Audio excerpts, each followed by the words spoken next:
अक्सर जगदलपुर की ये जो चौपाटी है, यहाँ पे अक्सर आप देखेंगे शाम को बड़े प्यार से और बहुत अच्छा एक अवसर निकालकर, बहुत अच्छा समय निकालकर जिस तरह से लोग यहाँ एंजॉय करने आते हैं, चाय पीने आते हैं, नाश्ता करने आते हैं, पानी पूरी खाने आते हैं, और जिस तरह से स्टॉल में जितनी सारी चाट भंडार लगी हुई है, आप देखेंगे सभी जगह पे लोगों का हुजूम बना हुआ है। लोग इंटरेस्ट लेके वहाँ पे कुछ खाने पीने एंजॉय करने के लिए आते हैं। और ये जो चौपाटी है, ये अक्सर चुनावी चर्चा का एक क्षेत्र बताया जाता है, और जिस तरह से लोग यहाँ फुर्सत के पल निकालते हैं, बिल्कुल यहाँ ख़ास तौर पर ख़ास बात होती है। और चुनावी चर्चा में हमारे शहर के कुछ जगदलपुर विधानसभा के कुछ लोग बैठे हुए हैं, यहाँ के जो निवासी हैं उन लोग बैठे हुए हैं। इन लोग से जान लेते हैं कि जगदलपुर में इनकी क्या स्थिति है और किसकी दबदबा ज़्यादा है। कुछ भाई लोग बैठे हैं, इन लोग से पूछ लेते हैं। भैया नमस्कार। बस्तर संदेश में स्वागत है। धन्यवाद भैया। बताएंगे थोड़ा सा जगदलपुर की जो चुनावी माहौल है, ये कैसे चल रही है? बढ़िया है भैया जी। और जो प्रत्याशी है जी जी वो भी व्यक्तिगत तौर पे अच्छे हैं। जी जी अब जिसको व्यक्तिगत तौर जो देना है, वोटिंग करना है, जी जी उसी हिसाब से 50-50 का चल रहा है। जी जी और क्लियर बोल नहीं सकते कि कौन आगे बढ़ रहा है कि कौन पीछे है। जी जी। अभी जैसे कांग्रेस पार्टी का घोषणा पत्र है, जिसमें अलग अलग 5 बिंदुओं में घोषणा पत्र तैयार किया गया है। बीजेपी के तरफ से घोषणा पत्र अभी जारी नहीं किया गया है, तो क्या लग रहा है बीजेपी के घोषणा पत्र आने के बाद और टक्कर ज़बरदस्त रहेगा? ये पहली बात तो घोषणा पत्र का शहरी के अंदर कोई मतलब ही नहीं है। अच्छा जी। शहर के अंदर कोई भी पार्टी का घोषणा कोई भी मतलब नहीं है। सारी घोषणाएं एक ग्रामीण किसान वर्ग उनके लिए होती है। तो इसमें किसी प्रकार को युवा का या शहर का विकास को लेकर या व्यापारिक दृष्टिकोण से देखकर कुछ ऐसा घोषणा पत्र न तो भाजपा की रहती है, न रहती कांग्रेस की। जी। सबका पार्टियों का माध्यम रहता है ग्रामीण एरियो के वोट खींचने के लिए, उनके हिसाब से घोषणा पत्र तैयार करें। तो कोई वो भाजपा नहीं किए तो भी कोई मतलब का बात नहीं है, ये कर भी दिए तो कोई मतलब का बात नहीं है। शहर वालों को अधिकतर घोषणा पत्र से उतना मायने नहीं रखता, घोषणा पत्र का उतना मतलब नहीं होता, क्योंकि यहाँ व्यापारी वर्ग ज़्यादा रहते हैं। एक हमारे बीच में युवा साथी मौजूद हैं, इनसे पूछ लेते हैं। जैसे कांग्रेस की सरकार ने रोज़गार जो मुहैया कराने की बात जो कहा है, और रोज़गार बीजेपी कहती है कि रोज़गार मिला ही नहीं है, तो युवाओं के लिए कैसा देखते हैं आप? भैया मेरे हिसाब से तो दोनों अपने जगह है। उन्होंने रोज़गार भी दिया है, कई सरकारों ने दिया भी है और कुछ ने नहीं दिया।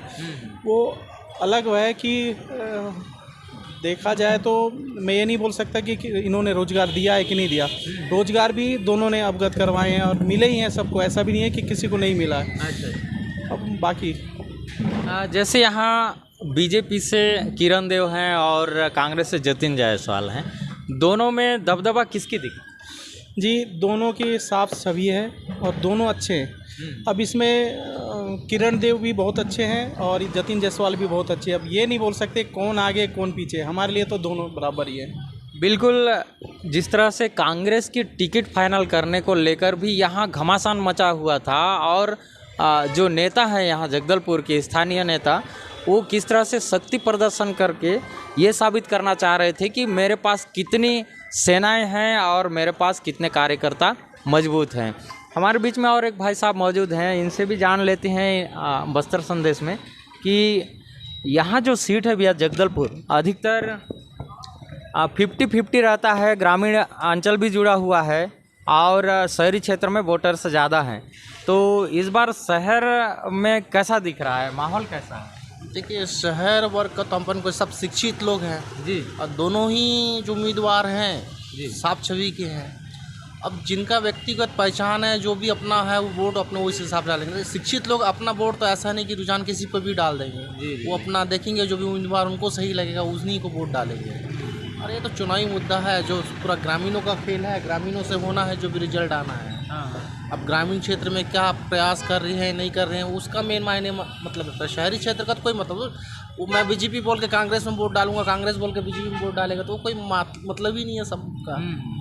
जिनको जहां वोट डालना डालेगा, दोनों उम्मीदवार साफ छवि के हैं, अब दोनों अपने जगह में हैं। हर किसी का एक दूसरे से संबंध है, अब क्या बोलोगे, अब उसका अपन कुछ आकलन नहीं कर सकते, और अभी इतना जल्दी अपन रिजल्ट में भी नहीं पहुंच सकते कि कौन जीतेगा कौन हारेगा। जैसे प्रथम चरण की जो चुनाव है 7 नवंबर को यहाँ बस्तर से शुरू होगा, तो अभी बीजेपी का घोषणा पत्र आया नहीं है, कांग्रेस का घोषणा पत्र आ चुका है और उसमें भी 5 बिंदुओं में अलग अलग जो पब्लिक है, मतदाता हैं, उनको लाभ पहुंचाने के लिए, जैसे किसानों का कर्जा माफ़ हो गया, 27 लाख मतलब आवास को लेकर घोषणा पत्र में उल्लेख किया गया है और जाति जनगणना को लेकर भी घोषणा पत्र में उल्लेख किया गया है, और जाति जनगणना को लेकर भी घोषणा पत्र में उल्लेख किया गया है।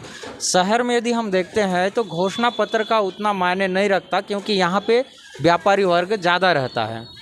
एक बात और बताएंगे भैया, युवा वर्ग जो रोज़गार मिलने का था, जो सरकारी नौकरी मिलने की थी, बीजेपी कहती है कि उस ढंग से हुआ नहीं जैसा होने का था, तो आप भी एक युवा वर्ग से हैं और समझदार हैं, किस नज़र से देखते हैं? इस बारे में तो मैं कुछ नहीं बोल पाऊँगा, क्योंकि मैं खुद बिजनेसमैन हूँ और किसको रोजगार मिल रहा है किसको नहीं मिल रहा है वो तो अपन कुछ आकलन नहीं कर सकते। कागजी कार्रवाई क्या होती है तो हमको नहीं पता है कि अंदर क्या होता है। अभी तो ये तो घोषणा करते हैं, अपने बात बोल देते हैं, हम इतने को रोजगार दिए, इतने को रोजगार नहीं दिए। जगदलपुर जैसे हार्ड सीट के रूप में देखा जाता है और जगदलपुर की राजनीति तय करती है, जब जब बीजेपी की सरकार बनती है तब तब जगदलपुर में भी बीजेपी का जो विधायक है वो रहे हैं, और जब जब जगदलपुर में कांग्रेस के विधायक होते हैं तब तब प्रदेश में भी कांग्रेस की सरकार बनती है। ऐसा एक पुराना अनुभव है लोगों का। तो इस बार जैसे मोदी आए, शाह आए, राहुल भी आए, तो दोनों में क्या अंतर दिखा आपको? देखिए, बड़े नेता हैं, आते हैं जाते हैं, इनके आने और जाने से यहाँ का समीकरण बिगड़ेगा ऐसा हम कुछ नहीं बोल सकते हैं। अब वो अपने जो भी प्रोटोकॉल में आते हैं अपने हिसाब से, अब चुनावी मुद्दा है, बहुत सारे मुद्दा से आते हैं, अब उनका प्रोटोकॉल है। किसी बड़े नेता के आ जाने से तो वोट तो उसी को डलेगा जो इंसान जहाँ डालना चाहेगा। सही बात। किसी स्टार प्रचारक को बुला लोगे, किसी को बुला लोगे, तो उससे ये समीकरण नहीं बनता है कि हाँ ये जीत रहे हैं। जी जी। जैसे जगदलपुर शहर की हम बात करते हैं और यहाँ जिस तरह से स्मार्ट सिटी बनाने की मोदी जी का एक बहुत पुराना कार्यक्रम था, 100 शहरों को स्मार्ट सिटी से जोड़ा जाएगा, लेकिन जगदलपुर के साफ़ सुथरे को लेकर क्या बोलना चाहेंगे? यहाँ की जो व्यवस्था है उसको क्या बोलना चाहेंगे? देखिए, जगदलपुर को तो पिछले 20-25 साल से कुछ नहीं मिला है, ये आज भी वैसी है, जबकि हार्ट ऑफ सिटी बोलना चाहिए पूरा छत्तीसगढ़ में। देखा जाए तो जगदलपुर हर क्षेत्र में ना देता है, लेकिन जगदलपुर को आज तक मेरे ख्याल से ऐसा कुछ नहीं मिल पाया कि वो मॉडर्न सिटी बनाया जाए, कुछ किया जाए। करने के लिए तो 15 साल बीजेपी शासन भी थे, वो भी चाहते तो कर सकते थे। अब इनका 5 साल की, अब ये क्या करना चाहते हैं, अब वो बीजेपी क्या करना चाहती है, अब इसका समीकरण वही जाने। फंड आता है नहीं आता है, क्या होता है इसमें, कौन क्या कर रहा है, अपन इसमें कुछ नहीं बोल सकते। सही बात है। जगदलपुर में जो साफ़ सफाई की जो व्यवस्था है या फिर सुविधाओं वाली जो बात है, ये कितनी हद तक अमल हुई है भैया? लगभग ज़्यादा अमल तो नहीं है। सबके राज्य में लगभग सबने ढिढोरा पीटा है, हमने सफाई अच्छी कराई, लगभग सबका वही एक ही रवैया रहा है। ज़्यादा साफ भी नहीं है, ज़्यादा कचरा वाला भी नहीं है। कुछ पहले से सुधार है और कुछ पब्लिक भी पहले से सुधरी है। अपना काम डस्टबिन डालना, कचरा, सब ये सब चीज़ें। बाकी तो शहर तो आप ही देख रहे हो पहले से। अभी 7 नवंबर को चुनाव होने वाला है, 7 नवंबर को चुनाव होने वाला है और बस्तर संदेश युवा वर्ग से पूछता है, आपसे भी पूछ रहा है, आप जो जनता है, जो मतदाता हैं, उनको क्या संदेश देना चाहेंगे?